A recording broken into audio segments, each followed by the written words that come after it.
শুধু রাজনৈতিক গণতন্ত্রায়নের মাধ্যমে দেশ এগিয়ে যাবে না, অর্থনীতিতে গণতন্ত্র আনতে হবে বলে মন্তব্য করেছেন বিএনপির স্থায়ী কমিটির সদস্য আমির খসরু মাহমুদ চৌধুরী। ময়মনসিংহে বাণিজ্য ও বিনিয়োগ সম্ভাবনা শীর্ষক বিভাগীয় ব্যবসায়ী সম্মেলনে তিনি এই মন্তব্য করেন। স্থানীয় একটি হোটেলে আয়োজিত সম্মেলনে আমির খসরু মাহমুদ চৌধুরী আরও বলেন, সরকারের কাজ হচ্ছে ব্যবসা বাণিজ্যে বিনিয়োগের মাধ্যমে অর্থনীতিকে ফ্যাসিলিটেট করা, অর্থাৎ সহযোগিতার মাধ্যমে জনগণের কাছে নিয়ে যাওয়া। কিন্তু বিগত সরকারের অর্থনীতিকে জনগণের কাছ থেকে কেড়ে নিয়ে কিছু লুটেরাদের হাতে তুলে দেওয়া হয়েছিল, যারা পরে ব্যাংক লুট, শেয়ার বাজার লুট ও বিদেশে অর্থ পাচার করেছে। সম্মেলনে ময়মনসিংহ, জামালপুর, শেরপুর, নেত্রকোনা ও কিশোরগঞ্জ জেলার চেম্বার নেতারা উপস্থিত ছিলেন।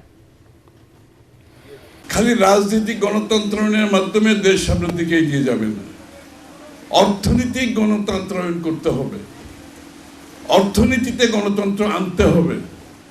বাংলাদেশের প্রত্যেকটি মানুষ বাংলাদেশের অর্থনীতিতে অংশগ্রহণ করার সুযোগ সৃষ্টি করে দিতে হবে।